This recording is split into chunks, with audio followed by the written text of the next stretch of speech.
Assalamu alaikum wa rahmatullahi wa barakatuh.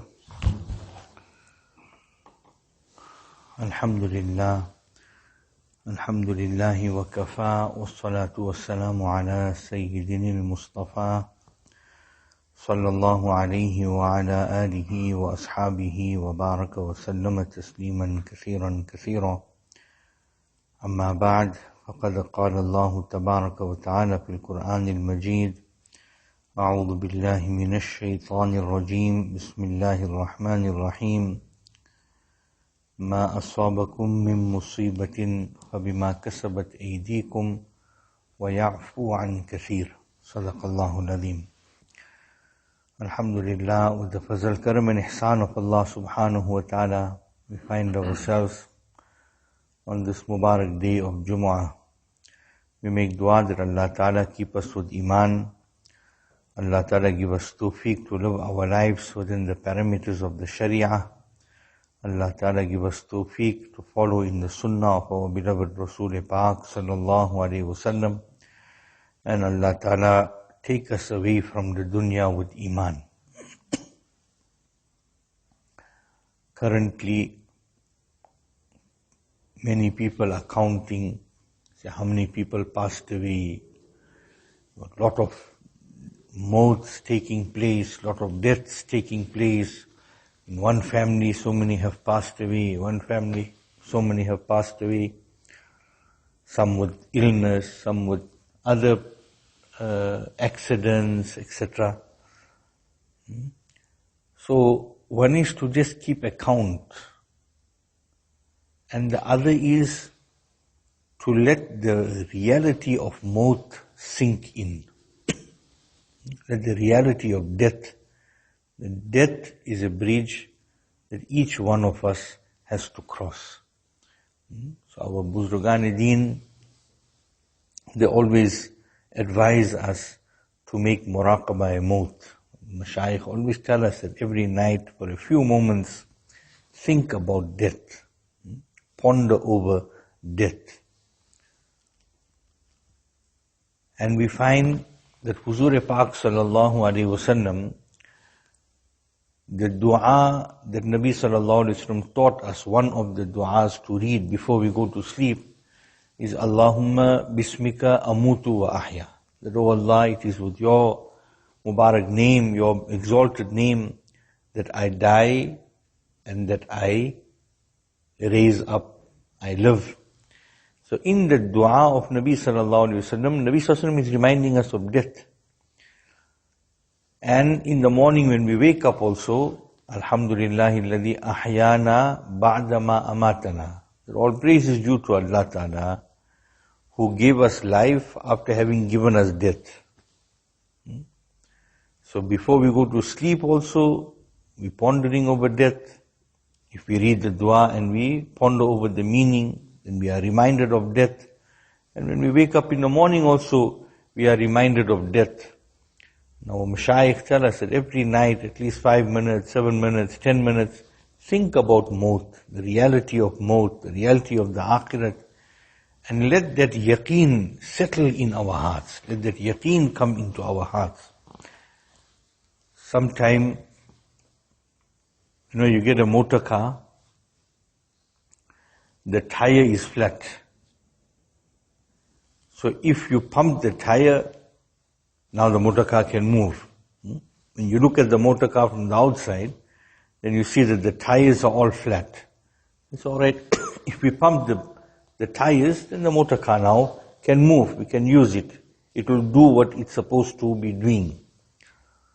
But if the whole engine is packed up, now forget just pumping the old tires. Even if we put new tires also, then too that motor car can't do its job. So sometime when we think about ourselves, our thinking, our iman, our yaqeen on the words of Allah Ta'ala and Huzur Pak Sallallahu Alaihi Wasallam, we wonder whether just our tires are flat or our whole engine has packed up. Because maut, when we think about maut, we think about death. This is supposed to now bring us closer and closer to Allah Ta'ala. the reality of the akhirat, it is supposed to now create such a drive in us to make tawbah, to make istighfar, and to increase in our a'mal, right? The love of the dunya is supposed to be leaving our hearts. We are supposed to be adopting zuhud, because we are reminded of death all the time. So one is when death is not so commonplace, right? When death is not so commonplace, then we have to consciously remind ourselves of death. But when there are so many mayyats taking place, then automatically we are reminded of death. All the time we are reminded of maut, we are reminded of death. And we are seeing how people are passing away. Fit and healthy person, next moment accident, the person has passed away. Young person, this morning, one young brother from Pietermaritzburg passed away.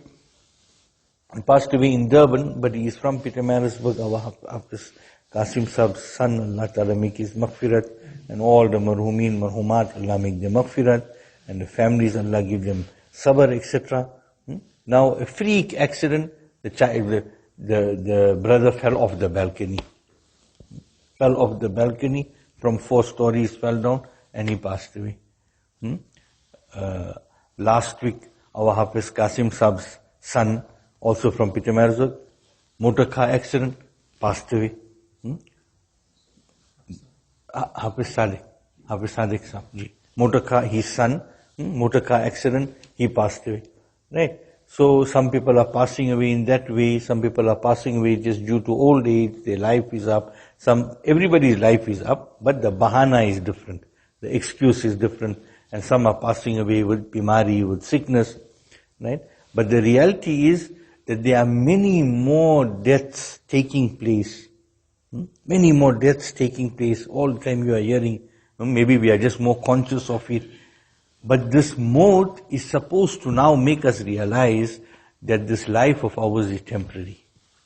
That what am I chasing? I'm chasing, what am I chasing? I'm supposed to be chasing for the akhirat. I'm supposed to increase my a'mal, right? Decrease my love for the world, and increase my deeds, increase and become serious about my journey to the hereafter, become serious with my journey to the akhirat. Just to keep account now, how many passed away, how many passed away, how many passed away with that, how many passed away with this. There's a lot of deaths taking place. Just to keep that in mind, and if it's not giving us a lesson that this life in the world is temporary, then what has happened to us is that we lost the engine. That maut, that remembrance of death. Nabi Kareem sallallahu alaihi wasallam has told us that remember death often, excessively remember death. Why? Because this is the breaker of haram pleasures. It's a breaker of haram pleasures, right? But when death is taking place so much, and still we are indulging in guna, still we are indulging in haram, still we are being negligent with our duties towards deen, etc. The other day, I was at a burial society. Now, if you are at a burial society, what you're going to see around you? You see the ghusl khana, you see the hearse, right? You see the stainless steel equipment that they use to carry the bodies. You will see kafan, the cadico there. That's what you're going to see in a burial society. So everything around reminds you of death, right? But right there in that environment, right there looking at death, people are so casual, right? And a fight also is taking place. Vulgar language too is being used. Voices are being raised. One is shouting the other one down. So where is this reality of maut in us? That death is something, kullu nafsin dha'iqatul maut. Each one of us, we have to taste death. We are going to pass away. So despite so many deaths taking place around us, is is it drawing me closer to Allah Ta'ala? Is it making me realize that, you know what, this worldly life is temporary. Why am I breaking my head so much over this worldly life? This worldly life is temporary. I need to prepare for my journey. I don't know when my number is going to be called up. Last week, 3 people that are like around my age, and I knew very closely. 2 of them, we studied together. We were in madrasa together. 2 of my classmates, doing hifz together. They passed away. Right? And another one was our brother Imran. Right? He passed. So it makes you realize that, you know what, these are people my age. These are people my age. They are not old people. They are people my age. And just yesterday they were fine. Just yesterday we were talking to them. Just yesterday, when I say yesterday, what I mean, like in the near past, right, in the not too distant past, we shared meals together. I'm talking about now in the last couple of years, when we used to go to Cape Town, we used to go to visit Maulana Yunus. When we went to Wombats, we stayed at Apis Yahya's house, right? Brother Imran, just a couple months ago, he was standing here with us, talking to us. So Allah Ta'ala is making us see with our own eyes, that see, people your age, people that are with you, when I want to call them, I will call them and take them away. Right? So me as a husband now, I must think that, you know what is my relationship with my wife? It mustn't happen that just now, my eyes are closed, my mouth is closed, I can't even ask Maafi. What is my, as a child, what is my relationship with my parents? When last I asked my parents Maafi? One alim friend of mine was telling me, he said that he had a very good relationship with his parents, very good relationship. And one day, something happened, and there was like a disagreement between him and his father. So they shared some words, not in a bad way, but his father had some opinion, and he had some other opinion, and it got a little bit like, not the best of conversation. So he said that he left his father's house, he went for salah, etc., and then he went to be home, but this thing was troubling him. It was nagging him, that it wasn't nice, this wasn't a nice thing.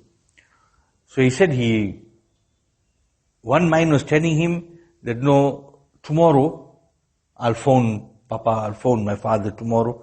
And the other mind is telling him, hey, you know what, just go now. And he said he left the house, he went back to his father's house. His father was already in bed, already lying down, getting ready now to go to sleep. And he said he went and he held his father's feet. He sat down on the floor, father was on the bed, and he held the father's feet. And he said, Papa, please make me maaf. Please forgive me, make me maaf. It wasn't right how I spoke to you. And he says, father made him maaf and gave him so much of du'as. And it was such a, like a wonderful this thing. He said, I felt so light when I came out from there that, I settled my affair with my father.